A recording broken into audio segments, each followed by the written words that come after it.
तो आज का विषय है the industrial employment standing orders act 1946, यानी औद्योगिक नियोजन स्थायी आदेश अधिनियम।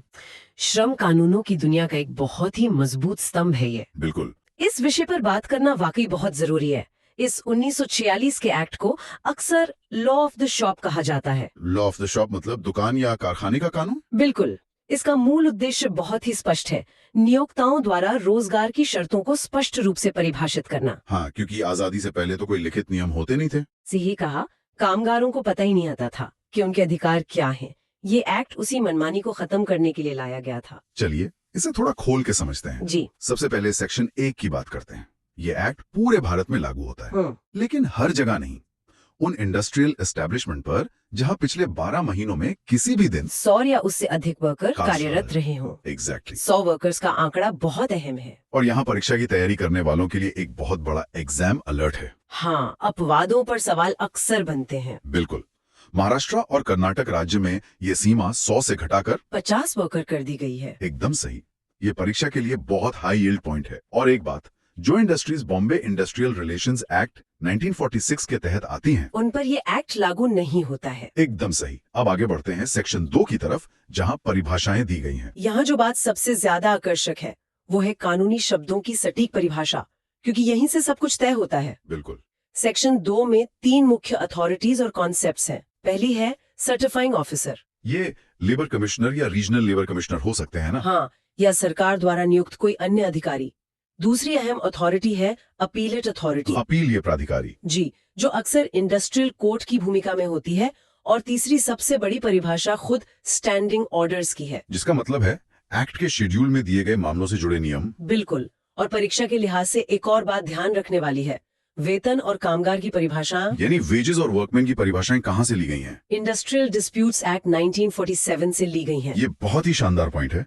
मतलब कानूनों के बीच एक तालमेल बिठाया गया है। हाँ, ताकि अदालतों में कोई भ्रम न रहे। अब आते हैं सेक्शन 3 पर, ड्राफ्टिंग से लेकर सर्टिफिकेशन तक का सफर। जी, जो बहुत ही समयबद्ध प्रक्रिया है। बिल्कुल। एक्ट लागू होने के 6 महीने के भीतर एम्प्लॉयर को ड्राफ्ट स्टैंडिंग ऑर्डर की 5 कॉपियां जमा करनी होती है। 5 कॉपियां? और ये ड्राफ्ट सरकार के मॉडल स्टैंडिंग ऑर्डर के अनुरूप होना चाहिए। अपनी मर्जी से कुछ नहीं लिख सकते। बिल्कुल नहीं।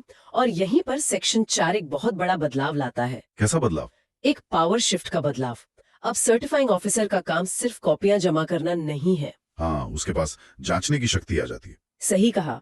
उसके पास ये शक्ति और जिम्मेदारी है कि वो इन प्रावधानों की निष्पक्षता और तार्किकता, यानी फेयरनेस और रीजनेबलनेस, जी, उस पर अपना फैसला सुना सके। ये सुनिश्चित करना कि नियम कामगारों के लिए उचित है या नहीं। बहुत बढ़िया। अब सेक्शन 5 में सर्टिफिकेशन की प्रक्रिया की बात है। जैसे ही ड्राफ्ट मिलता है, ट्रेड यूनियन को नोटिस जाता है। हाँ, और 15 दिनों के भीतर आपत्तियां मांगी जाती हैं। 15 दिन का समय मिलता है अपनी बात रखने का। फिर सुनवाई होती है और सर्टिफाई होने के बाद, सर्टिफाई होने के 7 दिन के भीतर कॉपियां दोनों पक्षों को भेज दी जाती हैं। मतलब टाइमलाइन बहुत सख्त है। 15 दिन आपत्तियों के लिए और 7 दिन कॉपियां भेजने के लिए। बिल्कुल। अब अगर कोई पक्ष खुश नहीं है तो सेक्शन 6 और 7 आते हैं। अपील का अधिकार। हाँ, सर्टिफाइड कॉपी मिलने के 30 दिन के भीतर अपीलेट अथॉरिटी में अपील की जा सकती है। 30 दिन का समय होता है। अगर हम इसे बड़ी तस्वीर से जोड़कर देखें तो ये सख्त टाइमलाइन सुनिश्चित करती हैं कि प्रक्रिया में अनावश्यक देरी ना हो। सही कहा। और लागू होने की डेट क्या होगी? अगर कोई अपील नहीं होती है तो 30 दिन बाद आदेश लागू हो जाता है। और अगर अपील होती है तो अपीलेट अथॉरिटी के अंतिम फैसले की कॉपी भेजे जाने के 7 दिन बाद लागू होता है। बहुत ही स्पष्ट है। 15, 7 और 30 दिन का ये जो खेल है, ये परीक्षा के लिए बहुत जरूरी है। बिल्कुल। नोट्स बनाने वालों को ये टाइमलाइन रट लेनी चाहिए। यहाँ बात सच में बहुत दिलचस्प हो जाती है, क्योंकि अब बात पारदर्शिता की है। सेक्शन 8 और 9। जी, रजिस्टर और पोस्टिंग की बात।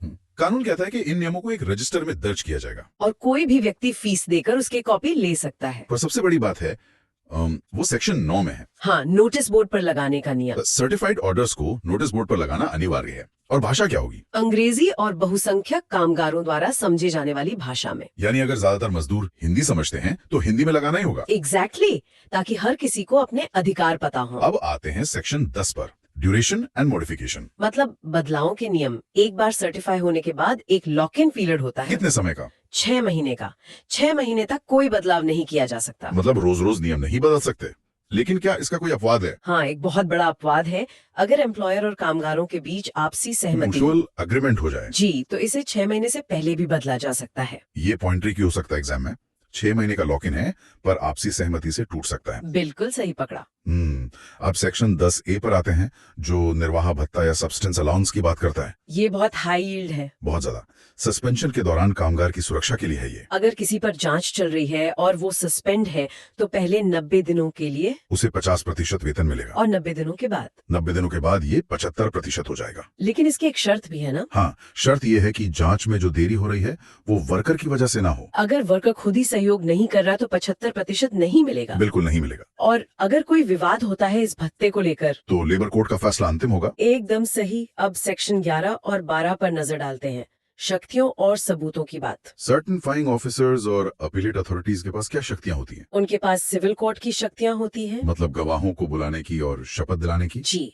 और सेक्शन 12 एक बहुत अहम नियम तय करता है साक्ष्यों को लेकर। वो क्या है? कोई भी मौखिक साक्ष्य यानी ओरल एविडेंस जो सर्टिफाइड ऑर्डर्स का खंडन करता हो, वो कोर्ट में मान्य नहीं होगा। बिल्कुल। लिखित नियम ही सर्वोपरि है। कोई ये नहीं कह सकता कि साहब जुबानी तो कुछ और तय हुआ था। जो कागज पर है वही सच है। सही कहा। अब एक प्रैक्टिकल सवाल, जब तक फाइनल सर्टिफिकेशन नहीं होता तब तक क्या लागू होगा? इसके लिए सेक्शन 12A है, टेम्पररी एप्लीकेशन। मतलब बीच के समय में क्या होगा?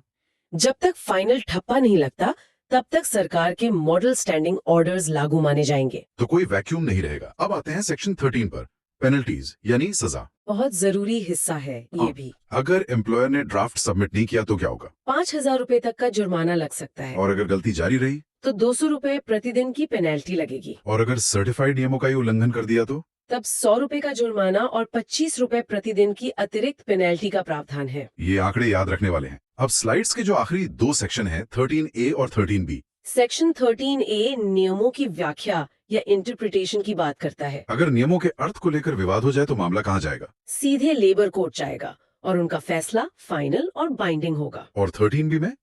एग्जेम्पशंस यानी छूट की बात है। जी, ये एक्ट उन लोगों पर लागू नहीं होता जो सिविल सेवा नियमों या डिफेंस नियमों के तहत आते हैं, और साथ ही इंडियन रेलवे एस्टैब्लिशमेंट कोड के तहत आने वाले कामगारों पर भी, क्योंकि उनके अपने अलग विस्तृत नियम होते हैं। सेक्शन 14 बात करता है पावर टू एग्जेम्प्ट की। मतलब छूट देने की शक्ति। जी, उचित सरकार के पास ये अधिकार है कि वो किसी भी उद्योग को इस एक्ट के प्रावधानों से छूट दे सकती है। और इसके साथ ही 14A भी है ना? हाँ, 14A डेलीगेशन ऑफ पावर्स के बारे में है। सरकार अपनी शक्तियों को निचले अधिकारियों तक डेलीगेट कर सकती है ताकि काम में तेजी आए। अब आते हैं सबसे अहम प्रशासनिक हिस्से पर, section 15। Power to make rules. सरकार के पास नियम बनाने की शक्ति है। बिल्कुल। फीस तय करना, मॉडल स्टैंडिंग ऑर्डर्स का खाका तैयार करना, ये सब सरकार इसी सेक्शन के तहत करती है। अगर तैयारी करने वाले छात्रों को इस तरह से कानूनी प्रावधानों का गहराई से अध्ययन करना पसंद आ रहा है जी, तो उन्हें तुरंत सब्सक्राइब कर लेना चाहिए। बिल्कुल, ताकि कोई भी महत्वपूर्ण जानकारी न छूटे। तो आज के लिए बस इतना ही। नेक्स्ट एक्ट लेकर जल्दी हाजिर होंगे हम।